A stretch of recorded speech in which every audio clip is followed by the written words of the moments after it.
Cela va faire près de 2 décennies que l'on observe une recrudescence du phénomène religieux en Afrique centrale. Le christianisme s'est enrichi d'un nouvel espace dit de réveil, faisant de l'ombre aux sociétés secrètes, aux croyances et rites ancestrales. Bonsoir à tous, vous êtes dans Gab Culture. Première partie de ce thème, culture et religion. Découvrons ensemble le portrait focus de celui qui se fera le plaisir d'être notre invité ce soir.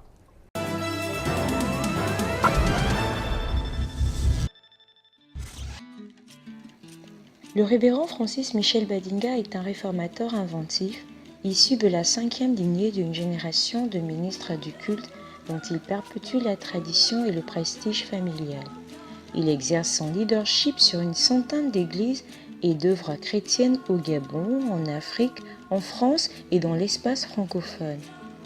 Il est considéré comme le père du réveil spirituel qui a touché le Gabon dans les années 1980 et fait partie des personnalités majeures de la grande famille pentecôtiste, charismatique et de réveil au Gabon. Son ministère est une œuvre puissante fondée sur la révélation de l'Esprit de Dieu aux églises et aux nations. Il a la conviction qu'écrire est un moyen de communication et d'annonce pour inciter plusieurs d'entre nous à aller en profondeur dans l'étude de la parole de Dieu afin de découvrir les principes qui nous conduiront au succès et à la réussite dans toutes nos entreprises. Il est par ailleurs un conférencier international évangéliste auprès des hommes d'affaires, des cadres et des élites chrétiennes, que ce soit aux États-Unis, en Europe ou en Afrique. Il est également consulté par des hommes d'État. Il est marié à Scholastique qui exerce à ses côtés un ministère apostolique dans le domaine du développement rural et socio-économique au milieu des femmes pour le compte du ministère qu'est le Centre d'évangélisation Béthanie. Le révérend Francis Michel Badinga est marié et père de 10 enfants. Vous l'avez compris, nous sommes en compagnie du révérend Francis Michel Badinga. Révérend, bonsoir. Bonsoir Jennifer. Alors ce soir avec vous, nous allons nous intéresser sur une question bien particulière, culture et religion. Mais avant de rentrer dans le vif du sujet, succinctement, qu'est-ce qu'on entend par église dite de réveil? Bien, la question est bien posée. Déjà, merci pour l'occasion que vous me donnez de m'exprimer sur la thématique que vous avez voulu choisir. Église de réveil, il faut dire que c'est tout simplement des entités ecclésiastiques qui sont nées, on va appeler des mouvements prophétiques en plein milieu des années 80, qui a pour épicentre l'Afrique centrale. Nous pensons au Congo RDC, au Congo Brazzaville, Centrafrique et le Gabon bien sûr, qui ont joué un rôle majeur par rapport à, on va dire, ce réveil. Ces églises qu'on va appeler églises de réveil sont nées, on va dire, d'une renaissance du christianisme, une redécouverte du christianisme, on va dire basée sur une nouvelle, on va dire, chaleur spirituelle, les charismes, n'est-ce pas, la prééminence donc des charismes, charisma qui veut dire don, de l'action du Saint-Esprit, beaucoup plus, on va dire, une dévotion, une crainte de Dieu, on va dire qu'une piété apparente. Donc un renouvellement, on va dire, de la recherche de Dieu dans le rapport de Dieu et l'homme. Et il faut également dire que le mot réveil, parce qu'il y a eu des réveils avant les années 80, donc tels que nous avons expérimentés, je pense particulièrement des grands mouvements qui existaient dans le monde, le mouvement charismatique, le mouvement pentecôtiste tel qu'on le connaît dans les années 1903-1906. Mais en ce qui nous concerne personnellement, il faut dire que les églises de réveil se définissent par le fait qu'ils ont ce qu'on appelle une prise de conscience de leur mandat apostolique et prophétique. Parce que souvent, les mouvements religieux que nous constatons à travers le monde sont venus de stations missionnaires venant d'Amérique, venant d'Europe, mais ça, ce sont des mouvements nés de l'esprit, nés avec comme leader, on va dire, des leaders religieux autochtones. Donc c'est un peu ça la différence. Il faut ajouter à cela que les églises de réveil se définissent parce que leur vision est basée sur la restauration, la guérison des nations, mais également le salut des âmes. Donc voilà un peu. Actuellement, les racines sont pour l'homme un héritage que l'on doit transmettre, mais également perpétuer.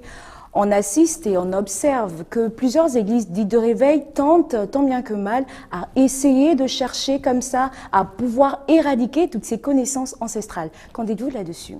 Je crois qu'il y a tout simplement une méconnaissance, parce qu'on reviendra peut-être là-dessus. Il faut savoir quelle est la définition que nous donnons d'abord de nos connaissances ancestrales.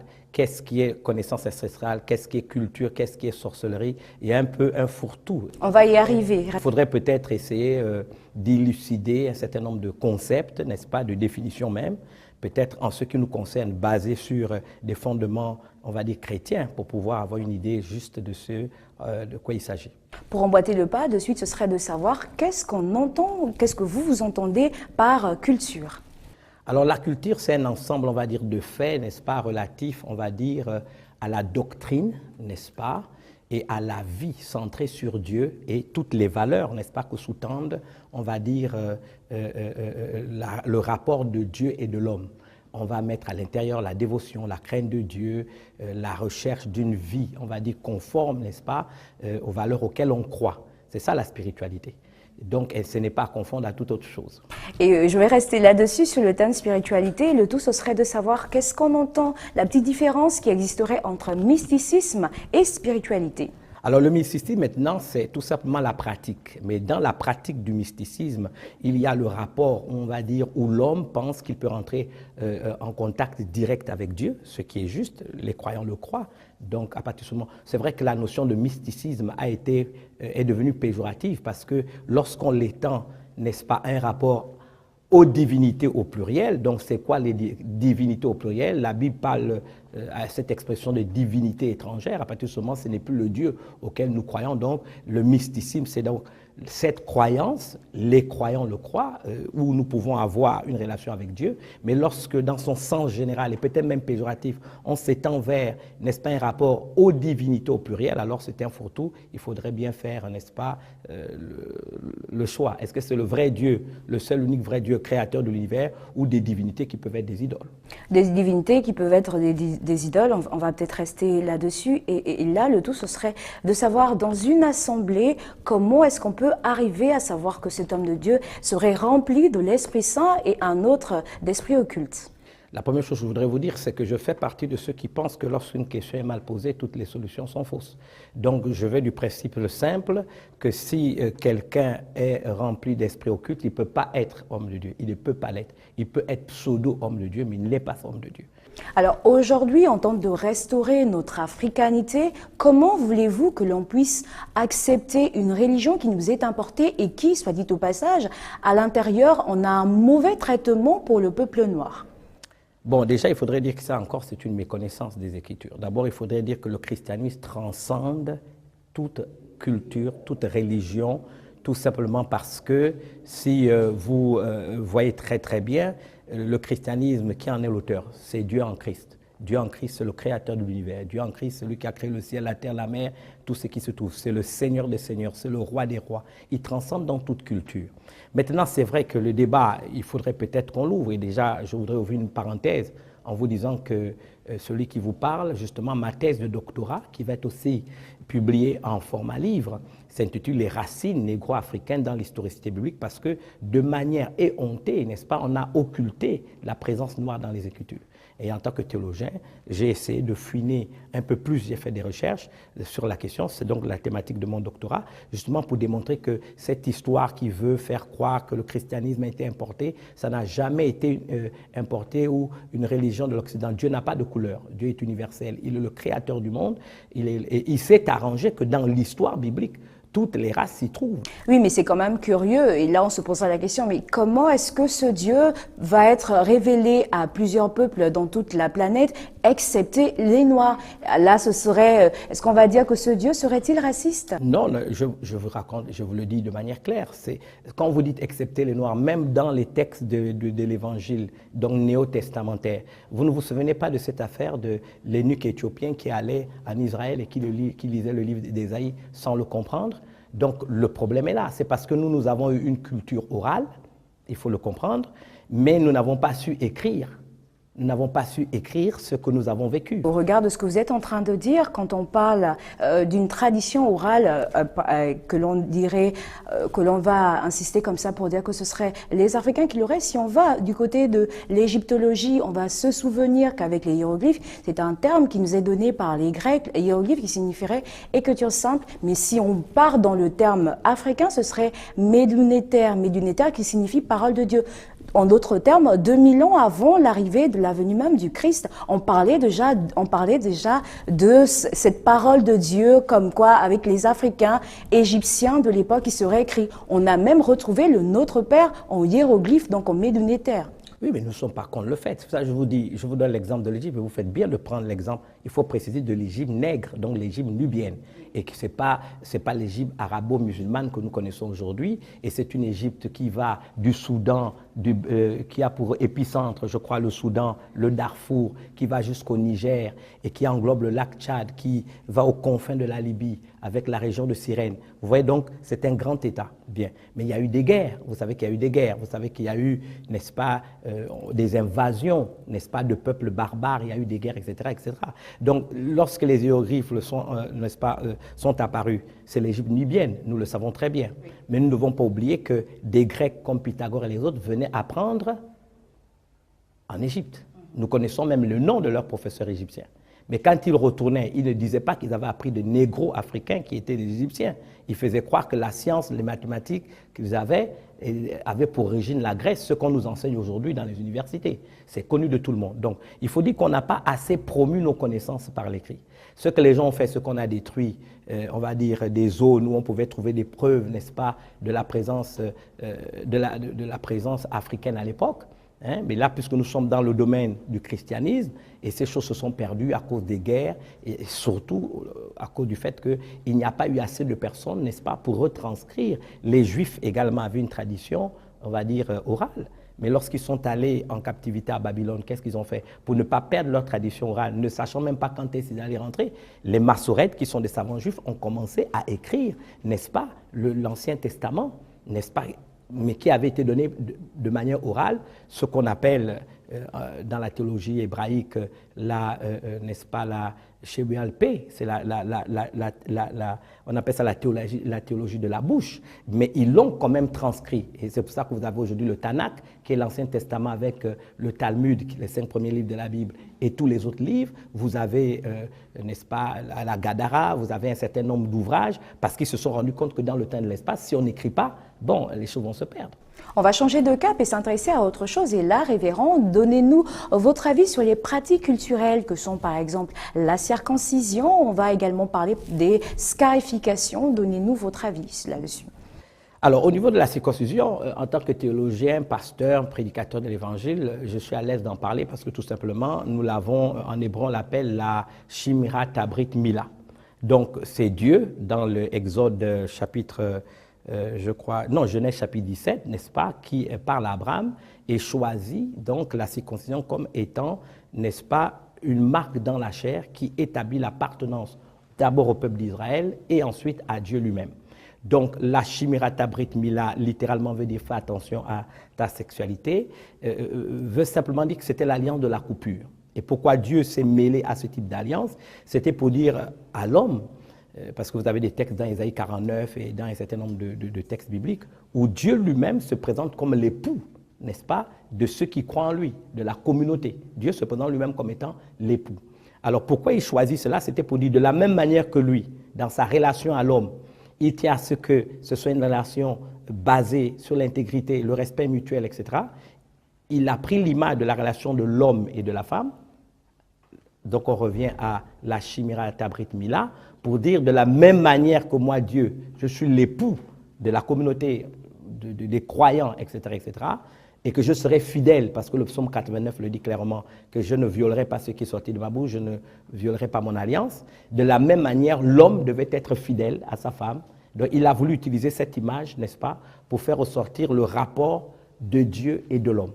Donc, maintenant, il y a des problèmes au niveau de la circoncision parce qu'il y a aussi le domaine hygiénique. Vous savez que c'est aussi un problème d'hygiène, de la manière dont, on va dire, l'organe masculin est constitué. Donc, c'est aussi un problème d'hygiène. Ça se pratiquait chez les Juifs, ça se pratiquait chez les Africains. est-il possible que parce que les Juifs ont été 431 ans esclaves en Égypte, qu'il y a eu des échanges culturels, etc. Mais dans nos peuplables africaines, les gens aussi également utilisent la circoncision. Donc, personnellement, en tant que pasteur, je ne vois rien de mal à la circoncision. Et le rituel qui est autour? Et théologiquement, il n'y a rien de mal à la circoncision. Maintenant, c'est vous qui dites, et le rituel qui est autour. Le problème, c'est toujours le rituel qui est autour. Quelle est la motivation du rituel qui est autour? Je vous donne un exemple. J'étais pour ne pas les gêner, mais dans une zone du Gabon où le rituel de la circoncision est reconnu.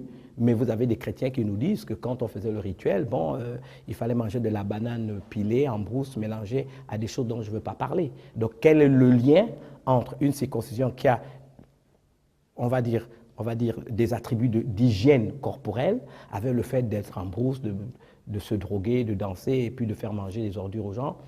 Ça n'a rien à voir avec la circoncision. On amène quelqu'un à l'hôpital, on le circoncise, ça se termine. Mais si on ajoute des choses à cela, vous avez parlé du rituel, il faut poser la question à ceux qui ajoutent du rituel, parce que je ne vois pas le lien avec le rituel qu'on ajoute à quelque chose qui me semble être noble, qui me semble être une bonne chose. Et en ce qui concerne les scarifications ou même le veuvage? En ce qui concerne les scarifications, il faudrait que je vous rappelle que la Bible dit que la vie est dans le sang. Et même la Bible nous révèle que le sang parle, puisqu'on a un exemple dans le livre de l'Apocalypse que le sang de Jésus parle mieux que celui d'Abel. Donc, la scarification, nous pensons, nous, en tant que chrétiens, qu'il ne faut pas faire des sacrifices. C'est ce que la Bible dit aux démons. La Bible exhorte les croyants au danger de faire des sacrifices aux démons. Donc, si le sang, vous savez que le sang circule, le sang, c'est un moyen, on va dire, de transmission. Je veux donner un exemple très simple. Quand vous dites à votre enfant, dit ça c'est mon père ou bien ça c'est ma soeur, même père, même mère, le sang qui est dans ses veines, c'est le sang qui est dans le mien. Les problèmes, on le sait très bien, on va dire, voilà, dans cette famille-là, les filles sont grosses, donc on pense que par la transmission du sang, parce qu'on est d'une même gène familiale, bon, il y a des choses qui se transmettent. Alors, il faut faire attention. Pourquoi donner son sang à un féticheur qui va me faire des scarifications, prendre un peu de mon sang, il fait quoi avec? Mais ce sont des protections. Oui, ça c'est ce qu'ils disent, mais il faut avoir la preuve que c'est la protection. Je ne vois pas en quoi on va prendre mon sang pour le protéger. Dieu est assez grand pour me protéger, esprit, âme et corps, je n'ai pas besoin qu'on prenne une partie de mon sang. Nous, on émet des doutes parce que ce n'est pas tant l'acte qui est posé qui cause problème, c'est la finalité qui cause problème.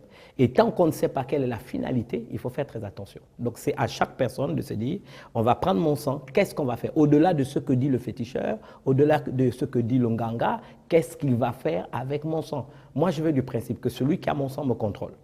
Donc je pense qu'il faut quand même faire attention. Mais nous valons le principe que le sang de Jésus parle mieux que celui d'Abel. La Bible nous dit même que le sang de Jésus a purifié notre conscience, jusqu'à notre conscience des œuvres mortes. Cela nous suffit largement. Alors, en ce qui concerne le veuvage, que pouvons-nous retenir? Alors, en ce qui concerne le veuvage, déjà, il faudrait vous dire que dans la Bible, il y a ce qu'on appelle, en fait, dans la théologie chrétienne, dans la doctrine chrétienne, il y a ce qu'on appelle des dispensations. Et dans la pensée de Dieu, il a voulu que la loi soit un pédagogue pour nous conduire à Christ. Ça veut dire que la loi n'était pas l'exacte, n'est-ce pas, représentation de la pensée de Dieu. Dans la Bible, on voit qu'il y avait le veuvage, même si Dieu l'a arrêté, on ne se contente plus de prendre la femme on va dire, du grand frère décédé, on prend même, le neveu prend même la femme de l'oncle, c'est-à-dire que pratiquement sa mère, parce qu'il n'y a jamais de dose, il n'y a jamais d'équilibre. Alors vous voyez pourquoi je comprends la sagesse infiniment variée de Dieu. Il a dit, allez, avec Christ, on casse tout ça, chacun doit avoir sa femme, chacun doit avoir son mari, et puis si l'autre décède, bon, elle n'est plus liée, n'est-ce pas, au premier mariage. Si elle veut se marier, elle se remarie. Si elle veut rester veuve, elle reste veuve. Donc voilà, ça a été réglé comme ça. Mais il faut comprendre que quelquefois les gens se disent, oui, mais vous racontez des histoires parce qu'avant dans la Bible, c'était comme ça. C'était comme ça parce que la loi était un pédagogue qui était censé faire en sorte que chaque personne se rende compte finalement de la futilité de la chose et puis n'est-ce pas, s'en débarrasse tout simplement. Vous avez porté un intérêt tout particulier sur une question culture et sorcellerie, parce que également vous êtes un écrivain. Pourquoi avoir choisi cette question? Parce que tout simplement, il y a une grande confusion. Trop de personnes confondent la sorcellerie et la culture. Mais une très très grande différence, parce que c'est quoi la culture? Bon, la culture, c'est un ensemble de phénomènes matériels, on va le dire comme ça, matériels, idéologiques, fait de gestes quotidiens, fait de tradition, de rythme, de danse, de langue. On peut ajouter de rythme, de danse, d'habitudes alimentaires, d'habitudes culinaires, etc., qui nous distinguent des autres peuples. Hein, ça c'est, je parle dans son ensemble, oui. Dès que la sorcellerie, c'est tout autre chose. C'est la pratique de la magie. C'est toute chose qui tend, n'est-ce pas, à poser des actes néfastes pour nuire à la vie de l'autre. C'est toujours fait dans les ténèbres, c'est dans le but de détruire, c'est dans le but de faire du mal. Donc, souvent en Afrique, on ne veut pas faire la différence. Je vous donne un exemple. Moi, je suis quelqu'un qui aime mon pays. Et je vais vous donner un exemple. Je suis, de par mon père, et ce sont mes origines, du sud Gabon. Bien. Et chez nous, il y a une danse qu'on appelle le Mbwanda. C'est des gens qui dansent sur des essasses. Vous devez le savoir. Bien. Mais j'ai été surpris quand je suis allé dans les pays scandinaves de voir des Blancs danser sur des essasses. C'est culturel. C'est culturel. Donc vous voyez qu'il n'y a rien de sorcellerie derrière. À un moment donné, je me suis dit, mais chez moi, au sud là-bas, on danse le Mbwanda. C'était où c'est Nibostrand, au Danemark. J'ai vu des gens danser sur des essasses. En France, dans le Midi, n'est-ce pas, et en Alsace, des gens dansent sur des essasses. C'est une question simplement de savoir-faire, de préméditation, et les gens arrivent à faire des choses extraordinaires. Donc chez nous, on l'a avec nos rythmes, chez eux, l'ont avec le rythme. D'abord, chez eux, il n'y a pas de rythme, ils marchent seulement, ils font un défilé sur toute la route. C'est-à-dire que chez nous, il y a une danse autour parce que bon, le rythme, la danse est dans notre sang. C'est vrai qu'aussi, nous, au niveau de l'Église, il y a beaucoup qui méconnaissent leur culture. C'est-à-dire que c'est trop facile de dire que toute cette culture est sorcellerie. Non, il faut faire la différence. Si c'est néfaste, si c'est nuisible, si c'est fait dans les ténèbres, dans le but de tuer, c'est de la sorcellerie, ce n'est pas de la culture. Si c'est la promotion de nos valeurs, si c'est la promotion de nos danses, de nos langues, de nos rythmes, il n'y a pas de sorcellerie à l'intérieur. Donc il ne faut pas prendre tout. Il y a donc, c'est pour ça que j'ai écrit ce livre, Sorcellerie n'est pas culture ou culture n'est pas sorcellerie, pour montrer d'abord aux chrétiens que tout n'est pas sorcellerie dans notre culture. Il y a des choses qui sont tout à fait acceptables, tout à fait bonnes, et puis qui font partie de notre identité. Il faut savoir ce qui est sorcellerie, mais à partir du moment où la sorcellerie, c'est ce qui est néfaste, ce qui est nuisible, ce qui fait mal, à partir de ce moment, il faut s'en démarquer. Maintenant, j'aimerais être honnête. Dans toutes les entités sociétales, il y a ce que j'appelle des déviations, même dans ce qu'on appelle l'Église. Sinon, les sectes pernicieuses n'existeraient pas.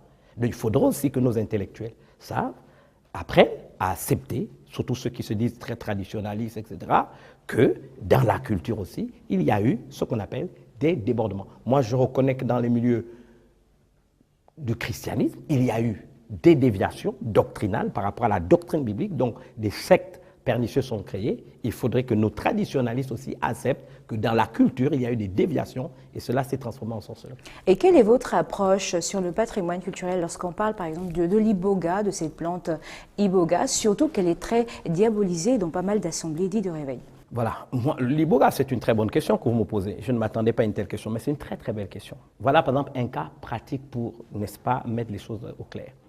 Vous avez par exemple en médecine, lorsque des gens souffrent, et si vous allez dans des unités de soins palliatifs en France, on va leur donner de la morphine. Pourquoi on leur donne la morphine? C'est tout simplement un genre de drogue pour annihiler toute douleur. Voilà. J'aimerais vous dire que l'iboga, de l'iboga, on peut faire sortir de l'ibogaïne, je vous en parle, ça existe maintenant, qu'on utilise sur le plan médical comme de la morphine, n'est-ce pas? On appelle ça même un psychoactif. Je vous défie de regarder sur Internet, vous verrez sur Wikileaks, ils vont vous dire que c'est psychoactif. Donc, c'est une molécule psychoactive, donc qui agit, n'est-ce pas? Donc, c'est clair que c'est une plante hallucinogène. Bien.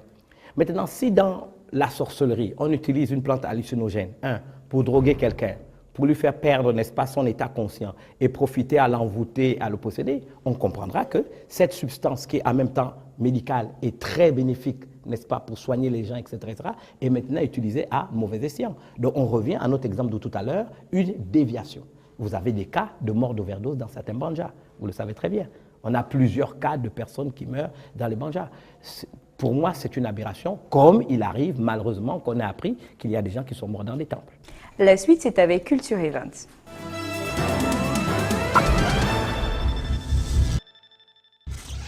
Première édition du festival Culture Vacances au collège Mabiniat. C'est une entrée libre qui débutera le 31 août au 2 septembre. N'oubliez pas de faire le déplacement. Beaucoup de surprises vous y attendent. Alors nous sommes parvenus au terme de cette émission avec le révérend Francis Badinga. Quelques questions restent en suspens. Déjà de savoir dans nos églises actuelles, pouvez-vous nous citer, si on prend le cas du centre Béthanie, 5 objets culturels que l'on retrouverait dans cette assemblée? Et nous avons une prescription dans la Bible que je peux vous lire. Je pense dans Exode, je vais chercher dans ma Bible, chapitre 20, versets 3 à 4. La Bible, tu n'auras pas d'autre Dieu devant ma face. Et il y a une prescription, tu ne te feras point d'image taillée, ni de représentation quelconque des choses qui sont en haut dans les cieux et qui sont en bas sur la terre et qui sont dans les eaux plus bas que la terre. Donc la problématique de Dieu, c'est quoi? C'est le rapport à Dieu, la relation à Dieu sans intermédiaire. Nous prions, nous nous adressons à lui. La Bible dit que, or, sans la foi, il est impossible de lui être agréable. Celui qui s'approche de Dieu doit croire que Dieu existe et qu'il est le rémunérateur de ceux qui le cherchent. On n'a pas besoin d'un objet comme intermédiaire, on n'a pas besoin d'une représentation, d'une image taillée pour adorer Dieu. C'est une interdiction formelle que nous trouvons dans la parole de Dieu. Maintenant, par contre, nous pouvons trouver des valeurs culturelles qui sont les nôtres, que nous continuons à promouvoir dans l'Église parce que nous les croyons d'inspiration divine. Vous viendrez à Béthanie, qui est la première œuvre d'éveil, j'aurais dû vous le dire, n'est-ce pas? On chante en langue. Hein? Vous allez trouver des gens qui chantent en Fan, en Poulou, en Zébi, en Kota. Et moi, personnellement, quand je vais en mission à l'intérieur du pays, c'est toujours aussi quelque part un moyen de me ressourcer. Nous sommes allés à la frontière avec le Congo dans un village pygmée, entendre des pygmées chanter en langue pygmée des cantiques, battant des mains, ouvrant des bouches comme des hippopotames, c'était extraordinaire. Donc on se ressource, n'est-ce pas? Il y a le rythme. Et dans l'adoration, il n'y a pas un problème de rythme parce que le son et la musique, Dieu en est le créateur. Donc vous imaginez, si vous venez à l'église, je pense à un chant français, bon, ils joueront avec un rythme. Si vous revenez, vous entendez un chant pour nous, Jouloué, Jouloué, Jouloué, Jouloué, oh, Jouloué, Jouloué. Vous voyez encore un nom. Vous allez au Togoué, il y a aussi Taranjami. Donc il y a des sonorités qui sont liées, n'est-ce pas, aux régions, etc. Mais c'est notre répertoire. Je pourrais donner d'autres exemples. Le mariage à la coutume. Le mariage à la coutume est obligatoire. Vous imaginez que c'est obligatoire. Nous ne marions pas dans nos églises des gens qui ne sont pas mariés à la coutume. Parce que dans la théologie, n'est-ce pas, particulièrement celle des églises réveil, nous croyons qu'il y a 3 vases de bénédiction. Le premier vase, c'est les parents. Deuxième vase, c'est le ministre du culte. Troisième vase, c'est Dieu lui-même. D'ailleurs, la Bible dit n'est-ce pas, une corde à 3 fils ne se rompt pas, n'est-ce pas, facilement. Donc vous imaginez que dans l'Église, nous imposons à nos fidèles, pour qu'ils soient bénis dans l'Église, ils doivent d'abord se marier à la coutume, qu'ils aient la bénédiction de leurs parents. Et même nous, quand nous organisons des mariages, nous avons un comité, n'est-ce pas, d'organisation pratique des mariages, ils travaillent en collaboration avec les familles, vous imaginez. Donc tout ça participe, n'est-ce pas, à ces valeurs. Mais je le dis avec force, avec clarté, que la culture, c'est une bonne chose. Il n'y a rien de mal dans la culture, à condition de bien vérifier que ce que nous appelons culture n'est pas sorcellerie. On va terminer là-dessus. Est-ce que le judaïsme a fini par changer les comportements socio-culturels de certaines populations africaines? Non, pourquoi? Parce que je ne connais pas plus promoteur, on va dire, de la culture des nations que les Juifs. Parce que le fondement même du judaïsme est basé sur le fait qu'il faut respecter la culture de l'autre, à la condition que Satan n'y se trouve pas, que le mal, tout ce qui est néfaste, tout ce qui est nuisible. Donc je ne pense pas que le christianisme vient détruire, n'est-ce pas, la tradition. Et la preuve que je veux vous donner, c'est ces paroles de notre Seigneur Jésus dans l'évangile de Matthieu, juste avant son ascension. Il dit, faites de toutes les nations des disciples. Et disciples, la notion de nation, c'est ethnos, qui renvoie à la culture, parce que ethnos, c'est ethnie, groupement de personnes, d'hommes, dans leur culture, rassemblement, etc. Donc, ce que Jésus a simplement demandé, disciplinez-les. En d'autres termes, discipliner les ethnies, discipliner les cultures, dans quel but? Pour qu'il n'y ait pas de déviation vers ce qui est nuisible et vers ce qui n'est pas bon. Merci d'avoir accepté notre invitation, révérend Francis Badinga. N'oubliez pas de retrouver cette émission sur les réseaux sociaux, sur Facebook, mais également sur notre chaîne YouTube. On se dit à très bientôt pour la deuxième partie de ce thème, culture et religion. Sur ce, bonsoir. Merci Jennifer.